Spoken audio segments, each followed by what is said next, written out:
नैनीताल के शोर से दूर निकलते ही कुमाऊं अपना असली रूप दिखाना शुरू करता है।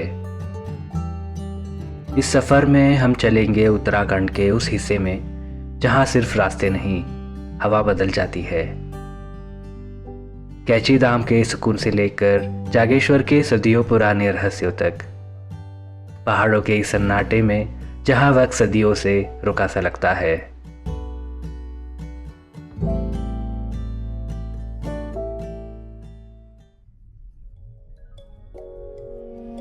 नैनीताल से बस 25 किलोमीटर दूर, पहाड़ों की इस धुंध के बीच घाटी में एक अलग ही सुकून महसूस होने लगता है, जहां बसा है नीम करोली बाबा का कैची धाम।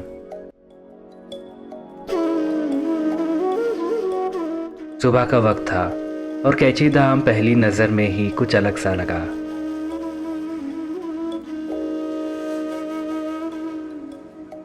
नीम करोली बाबा, जिन्हें लोग महाराज जी कहते थे, 1960s में उन्होंने ये आश्रम बनवाया था। इन्हें हनुमान जी का स्वरूप माना जाता है, एक ऐसी शक्ति जिसके पास लोग अपनी तकलीफें लेकर आते हैं और खाली हाथ नहीं लौटते।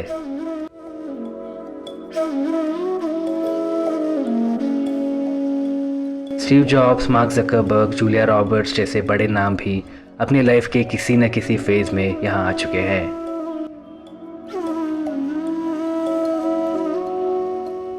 अंदर कैमरा अलाउड नहीं है तो ये फुटेज यहाँ तक ही है, पर अंदर जाते ही मन खुद शांत हो जाता है। वो फीलिंग वर्ड्स में नहीं आती, पर साथ जरूर जाती है। यहाँ आने वाले लोग अलग अलग है, कोई जवाब ढूंढने आया है, कोई बस बैठने, पर एक चीज़ कॉमन है, यहाँ से लौटते वक्त हर कोई अपने अंदर एक गहरा सुकून लेकर जाता है।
अल्मोड़ा से थोड़ा आगे बढ़ते ही पहुंच गए चिताई गोलू देवता टेम्पल, जिन्हें कुमाऊं में न्याय का देवता माना जाता है।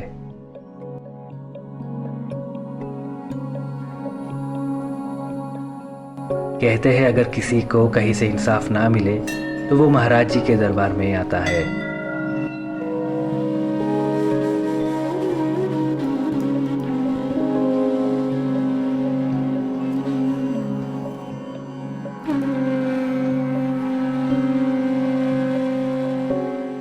यहाँ का माहौल बाकी मंदिरों से एकदम अलग है। लोग सिर्फ दुआ मांगने नहीं आते, अपनी परेशानियाँ, अपनी तकलीफ़ें चिट्ठियों में लिखकर इन घंटियों के बीच बांध जाते हैं।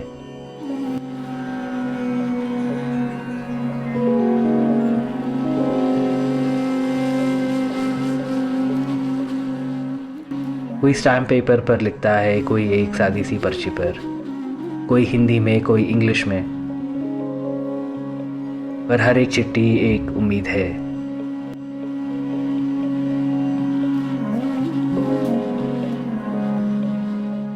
और ये घंटियाँ, ये सिर्फ विश करने का जरिया नहीं है। जब किसी की विश पूरी होती है वो वापस आता है और एक घंटी बांध जाता है। ये हजारों घंटियाँ, हजारों आंसर्ड प्रेयर्स है।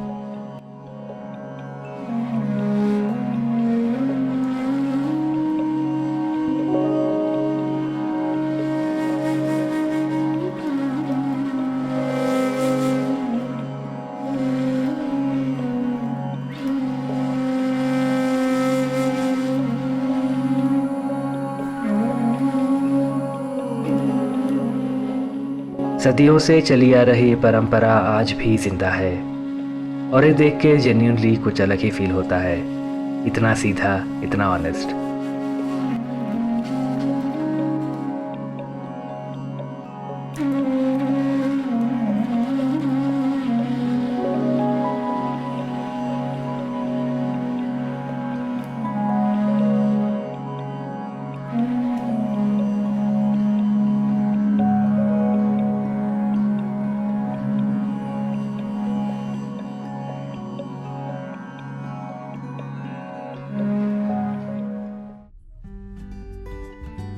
गोलू देवता से आगे बढ़ते रहे और धीरे धीरे रास्ता देवधर के घने जंगल के बीच से गुजरने लगा। और फिर आया जागेश्वर धाम।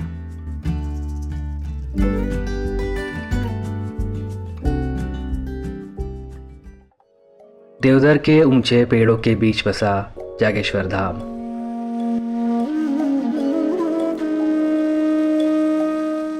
कहते हैं ये भारत के सबसे पुराने मंदिरों में से एक है। 100 से भी ज़्यादा बड़े छोटे पत्थरों से बने मंदिर जो सदियों से यहाँ खड़े हैं।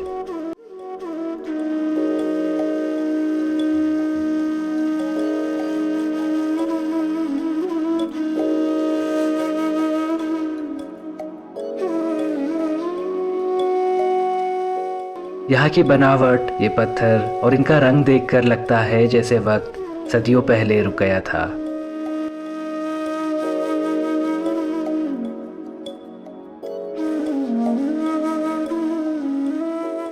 हर एक मंदिर की अपनी एक कहानी है।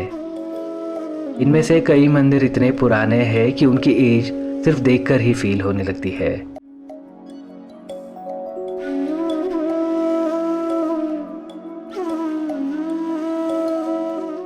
जागेश्वर को कई लोग ज्योतिर्लिंग से जुड़ा हुआ भी मानते हैं और इस जगह की स्पिरिचुअल इम्पोर्टेंस बहुत गहरी है। और एक वक्त था जब कैलाश मानस सरोवर जाने वाले यात्री यहाँ रुक के आराधना करते थे। सोचो, इन पत्थरों में कितनी सदियों की एनर्जी बसी है।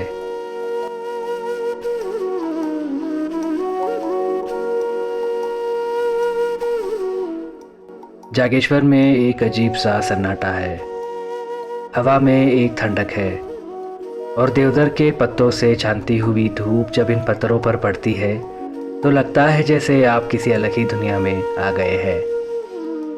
कुमाऊं के इस हिस्से में आकर समझ आता है कि पहाड़ों में सिर्फ रास्ते नहीं बदलते, यहाँ आकर मन के अंदर का शोर भी शांत हो जाता है।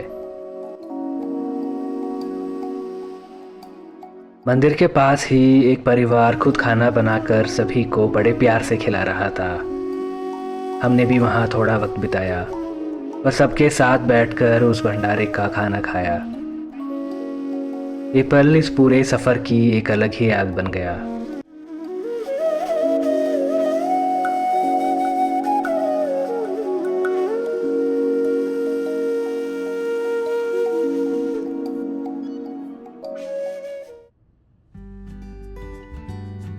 जागेश्वर के बाद अगला पड़ाव था पाताल भुवनेश्वर, एक ऐसी ऐतिहासिक जगह जिसका इतिहास सदियों पुराना है।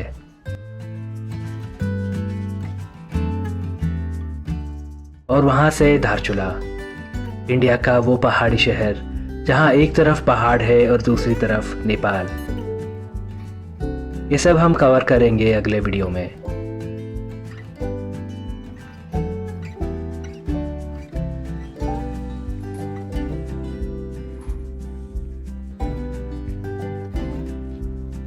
अगर ये सीरीज़ आपको पसंद आ रही है तो लाइक और सब्सक्राइब ज़रूर करना। मिलते हैं अगले वीडियो में। Until then, take care.